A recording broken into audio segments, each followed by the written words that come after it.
La teoría de la evolución se debe a Charles Darwin, el cual la enunció en 1859. Por lo tanto, acaba de cumplir 150 años.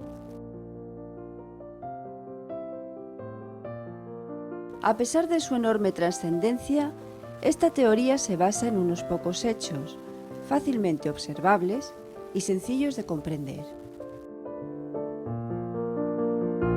El primero de estos hechos o principios es la evidencia de que los individuos de una misma especie, a pesar de su aparente similitud, presentan diferencias significativas entre ellos.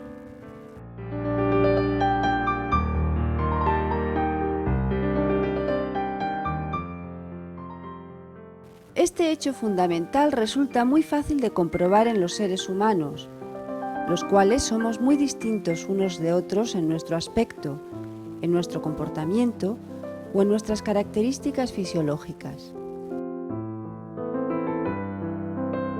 Percibir diferencias entre humanos es una tarea muy sencilla para nosotros. Estamos tan acostumbrados a hacerlo que no apreciamos su dificultad.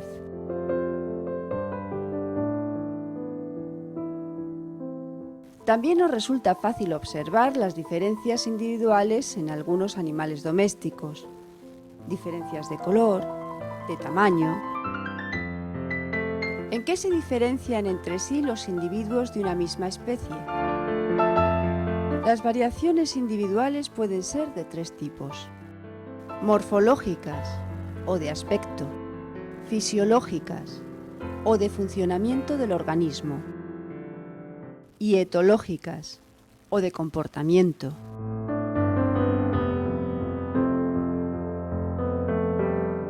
Observamos estas variaciones en nuestra propia especie.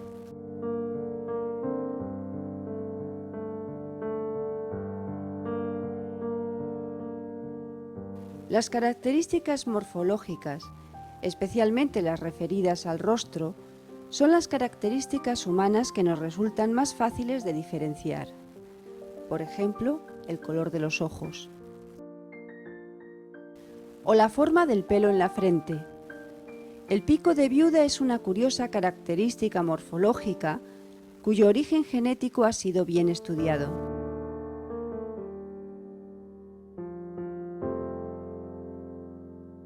Otras diferencias son fisiológicas, relacionadas con lo que el organismo es capaz de hacer. Por ejemplo, doblar la lengua en forma de U. Otra característica de origen genético.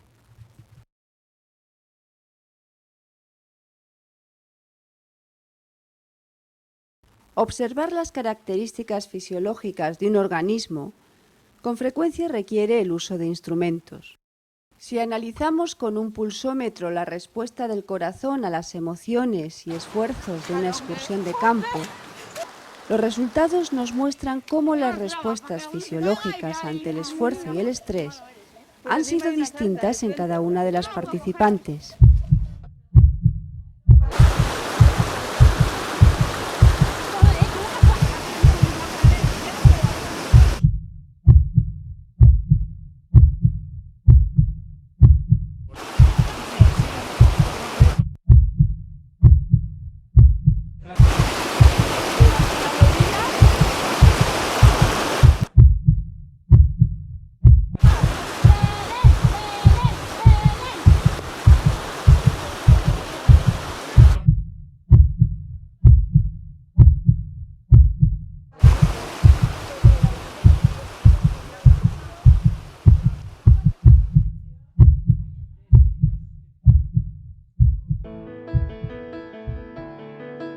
Encontrar diferencias entre individuos cuando se trata de otras especies es una tarea algo más difícil.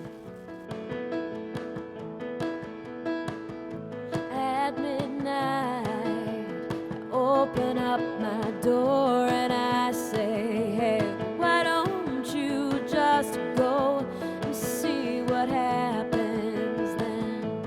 And I don't know exactly what it is I'm trying to prove. All I know. Las colecciones científicas de organismos de una misma especie han sido utilizadas desde hace siglos por los científicos. ayudaron a Darwin a elaborar su teoría y siguen sirviendo hoy en día para estudiar la variabilidad morfológica entre los individuos. Al final nos rendimos a la evidencia de que los individuos de una especie, a pesar de su aparente similitud, presentan diferencias importantes entre ellos.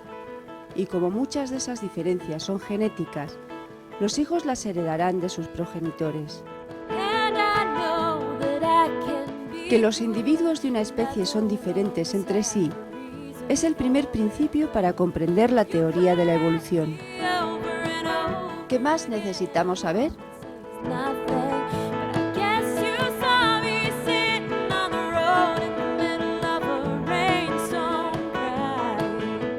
Que los seres vivos se reproducen de manera que nacen muchos más individuos de los que pueden llegar a sobrevivir es el segundo principio necesario para comprender la teoría de la evolución.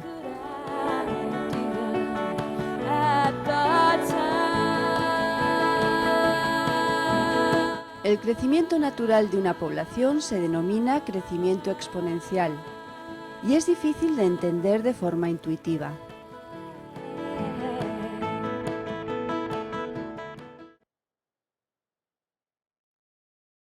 Una especie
A esta implacable ley de la naturaleza se la denomina selección natural.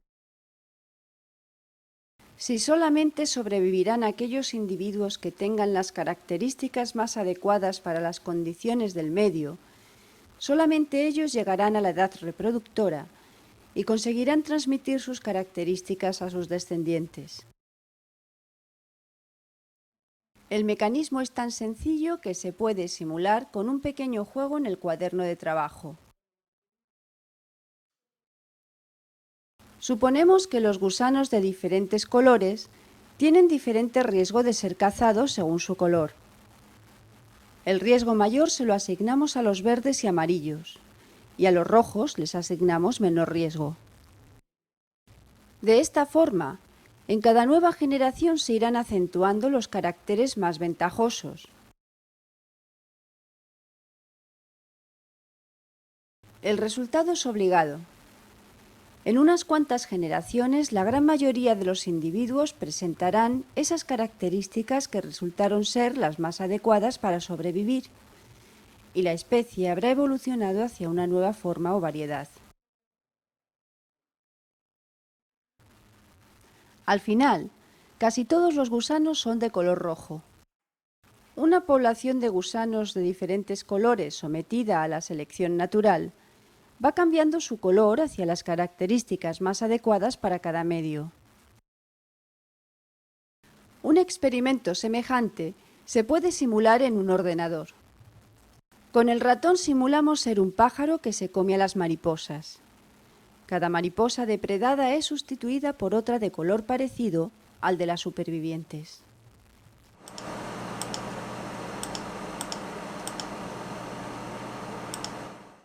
Tras varias generaciones de depredación selectiva, la población está formada por mariposas cuya distribución de colores es muy diferente de la inicial, predominando las que se confunden más fácilmente con el medio.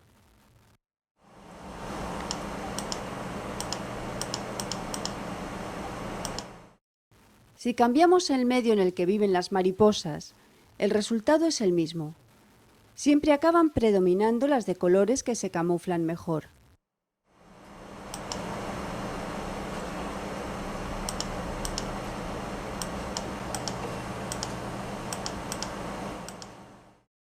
La selección natural actúa sobre todas las características del individuo, morfológicas, etológicas o fisiológicas. En esta otra simulación el color no importa. Lo importante es correr mucho para evitar ser cazado. El resultado es el que indica la teoría de la evolución. La población se va transformando en una población de insectos veloces, desapareciendo los individuos más lentos.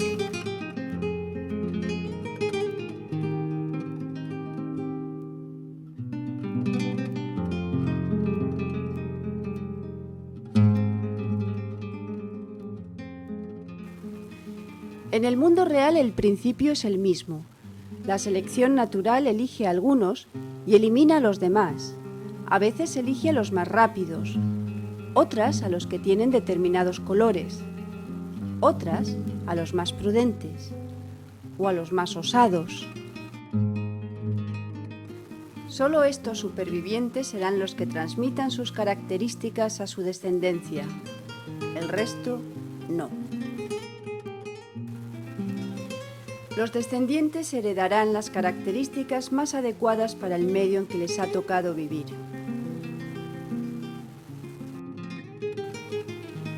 A estas características se les suele llamar adaptaciones, porque las especies van evolucionando de manera que cada vez están mejor adaptadas al medio en el que viven.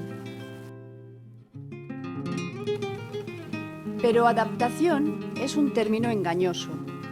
Los individuos no se adaptan, sobreviven y se reproducen, ¿o no? Es el medio el que selecciona a los individuos con las características más adecuadas. Ni las mejores ni las peores, las más adecuadas en cada momento.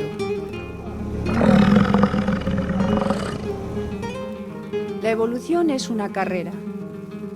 Cada cambio evolutivo en una especie modifica las condiciones en las que viven las demás, obligando a éstas a evolucionar a su vez.